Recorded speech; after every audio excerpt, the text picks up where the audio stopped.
Yeah, listen, blink your eye. The U.S. debt just grew by $11 trillion. And Seabass over there said he's going to pick up the tab on the increased balance sheet. Seabass said that. If that fine gentleman right there is Seabass, then yes. Bloomberg News. Blink. U.S. debt just grew by 11 trillion. You mean that 16 trillion? No. The real debt. The one they don't tell you about. The one they don't include in their numbers. You know, the most important one. And that's kind of like saying, you know, oh, I got to go get a loan. And the bank wants to know, what outstanding debts do you have?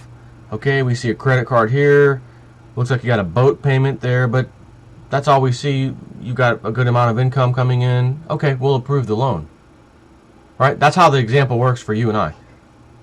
For the government, and for the banking system also, but specifically for our government,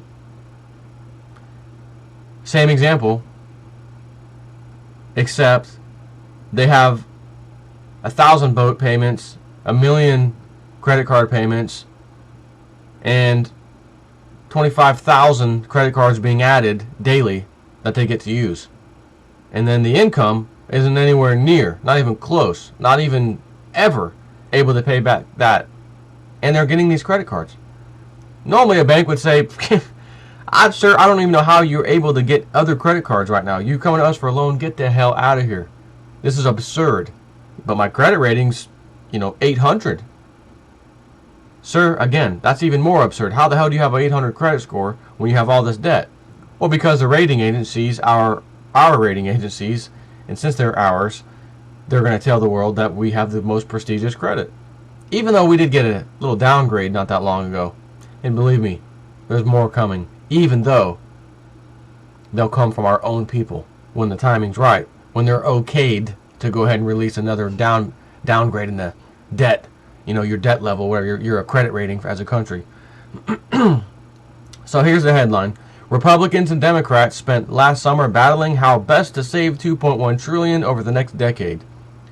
They are spending this summer battling how best not to save $2.1 trillion over the next decade.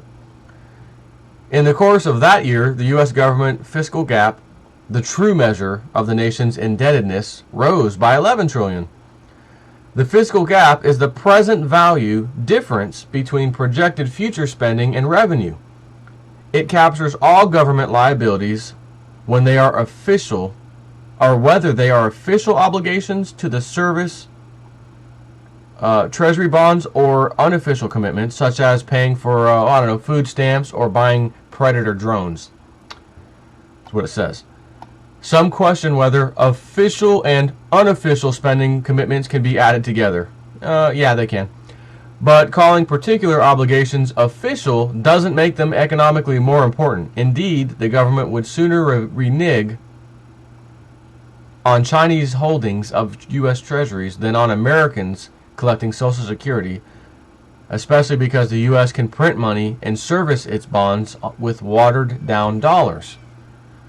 That statement, that sentence is why I'm doing this video. Okay?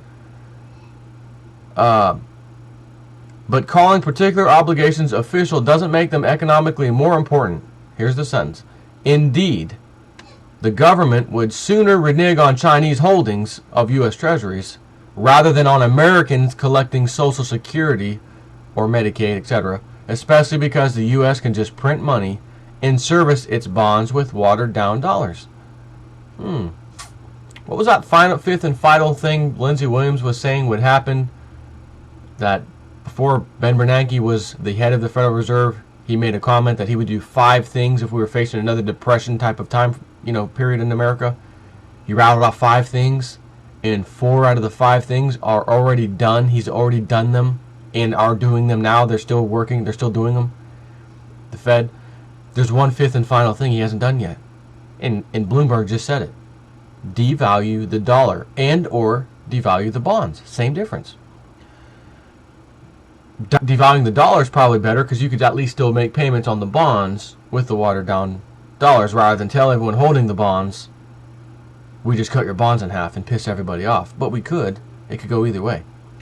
For its part, economic theory sees through labels and views a country's official debt for what it is, which is a linguistic construct devoid of real economic content. In contrast, the fiscal gap is theoretically well defined and invariant to the choice of labels. Each labeling choice changes the mix of obligations between official and unofficial, but leaves the total unchanged. Next title is Dangerous Growth on the same page. Or next heading, I should say. The U.S. fiscal gap calculated by us, Bloomberg, using the Congressional Budget Office's realistic long-term budget forecast, the alternative fiscal scenario, is now $222 trillion. Last year, it was $211 trillion. The $11 trillion difference, this year's true federal deficit, is 10 times larger than the official deficit and roughly as large as the entire stock of official debt in public hands. The fantastic and dangerous growth in the fiscal gap is not new. In 2003 and 2004, the economists Alan Auerbach and William Gale extended the CBO's short-term forecast and measured fiscal gaps of 60 trillion and 86 trillion. Respectively, in 2007, the first year the CBO produced the alternative fiscal scenario, the gap, by our reckoning, stood at 175 trillion. By 2009, the gap was at 184 trillion. 2010, 202 trillion, followed by 211 trillion in 2011, and now 222 trillion in 2012. So over the last 7-8 years, 9 years, whatever, it started off of this important gap, not the bull crap we hear on TV, or the national debt, 16 trillion. The true debt was 60 trillion, and then 86 trillion, 175 trillion, 184 trillion, 202, 211, 222 trillion. And people have the nerve, the audacity to say, we'll get through this.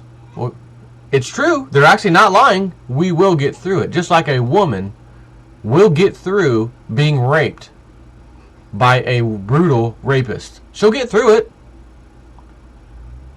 And everyone compares, and in her mind, before it happened, we've been through worse. I've been through worse. I was beat up in school. I was bullied. Someone carjacked me one time, took my car at gunpoint. They didn't shoot me, but they took my... Whatever's coming down the road, I've been beat up in school, I've been bullied, I've been carjacked. Trust me, we'll get through this. And then she gets brutally assaulted. Changes her life forever. Can't think straight. Whole different person. All her friends and family, I don't even know her anymore. It affected her that bad. But I'll be in the back corner waving my American flag. But she got through it. She did. That is not a lying statement. That is a true statement. She's still here. She's still alive. She got through it.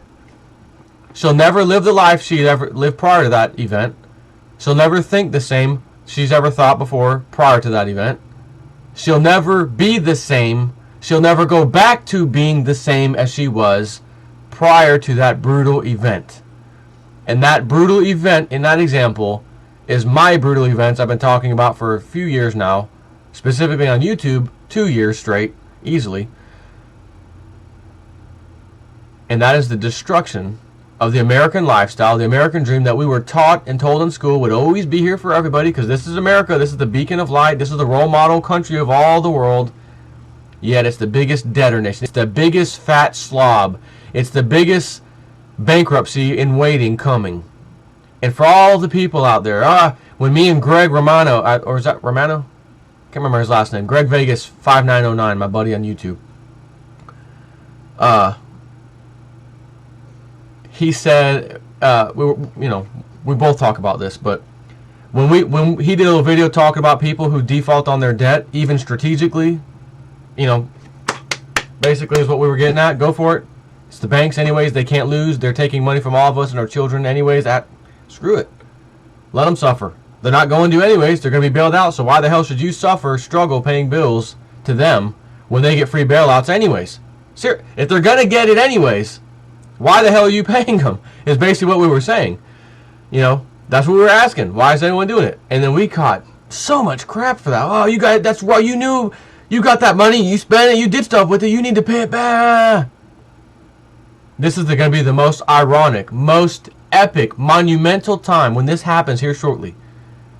The face of the earth, the world's history has ever seen.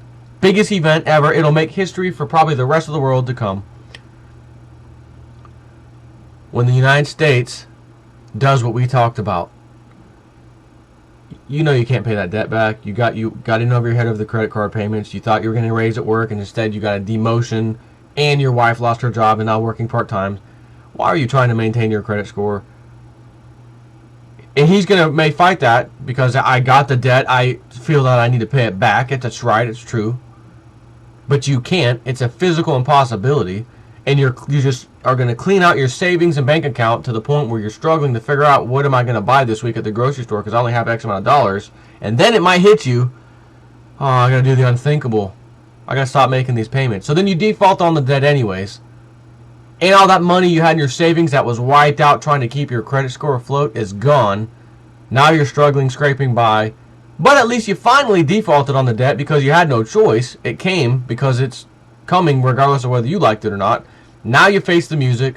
All your money's gone. And now maybe you can start saving a little bit. But then again, your wife lost the job. You're working less money.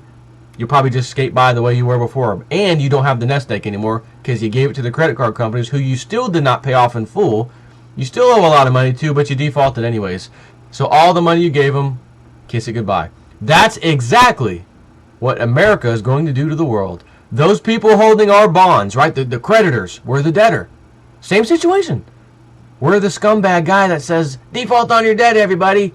And everyone else looks like, that's wrong. What are you doing? We're going to do it as America. We're going to do it as America to the world. We're going to default on the debt. For the same reasons I just mentioned why everyone else should be doing it before it gets too late and they destroy their livelihoods. If you can't afford to do stuff like buy food and you're struggling, but you want to make that credit card payment, I'm here to tell you, I wouldn't do it. I wouldn't even think twice. Feed my children or pay a credit card debt. The choice is pretty simple. Anyways, take care.